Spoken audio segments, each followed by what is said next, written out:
Pasar la noche en cualquier castillo medieval, como en el de Alburquerque, Badajoz, puede resultar tan evocador que sin pretenderlo surjan miles de historias entre sus gruesos y fríos muros, su acogedora capilla, los tapices y cortinajes, los suelos de baldosas y en cada piedra con su pátina del tiempo.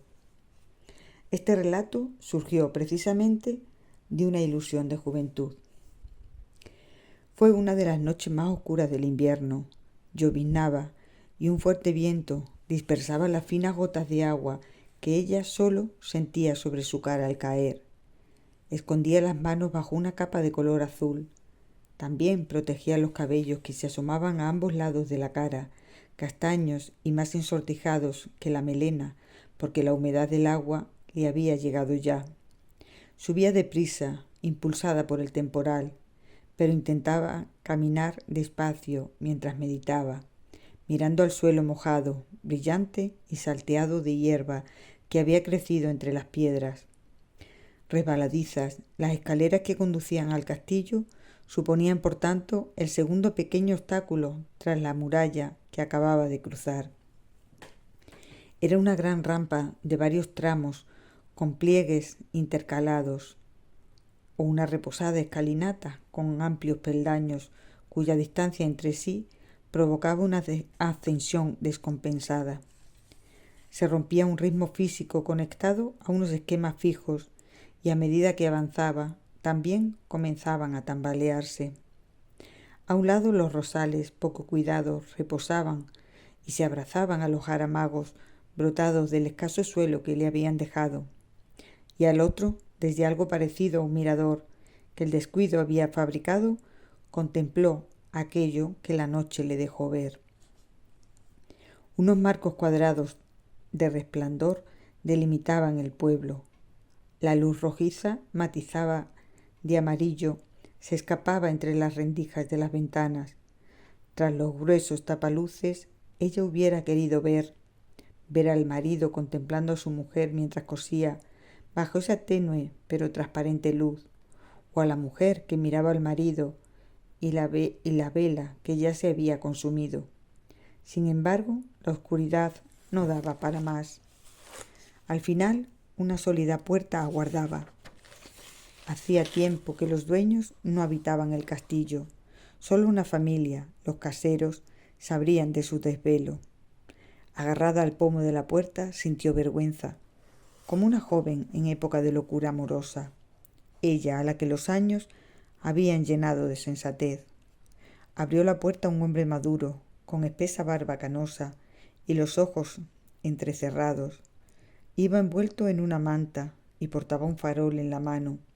Lo levantó súbitamente para inspeccionar el rostro de la dama mientras le hablaba, pero ella despidió pronto al supuesto cómplice de su historia y se detuvo en el patio, observándolo, hasta que sonó el pesado cerrojo de su habitáculo frente a la fachada principal. Permaneció allí, ante el frío y el aire mojado que soplaba y silbaba, y junto a la antorcha que había escogido un espacio deformándolo a su antojo. Y entre aquellos gruesos muros de piedra, esculpiendo la inmortalidad, lo esperaba. Ella lo esperaba. Se quedó clavada, como edificando un gran paramento.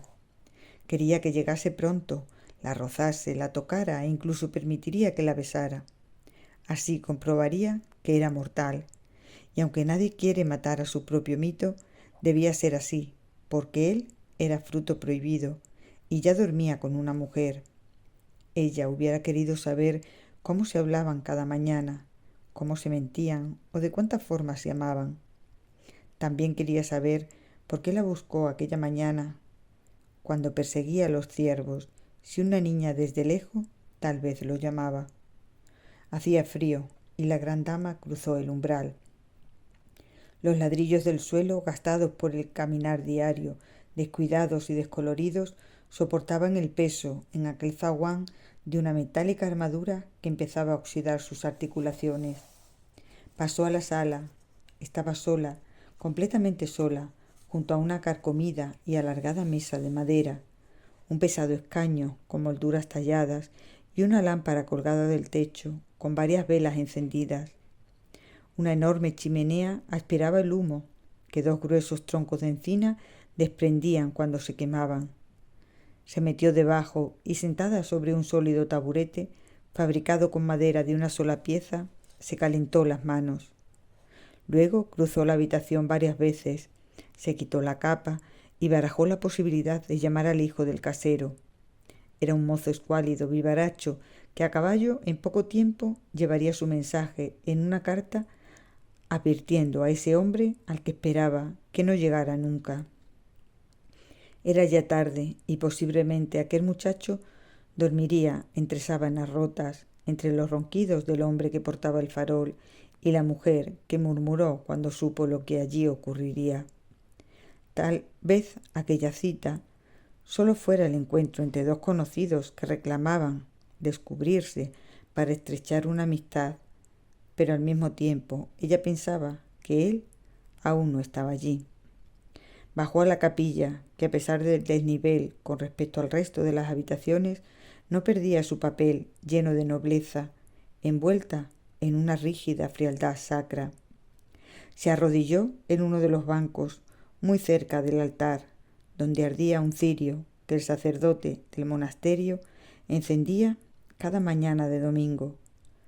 Pero el poco calor que flotaba, casi sin ser apreciado, provenía de una larga antorcha clavada en la pared. Posiblemente la colocó allí aquella señora del lugar, pensando que necesitaría contar sus faltas.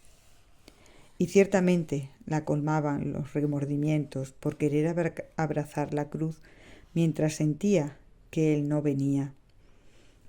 Salió despacio, mirando para no olvidar el zócalo blanco, desconchado y podrido por el abandono. El fuego se apagaba y la lluvia seguía hablando en la oscuridad.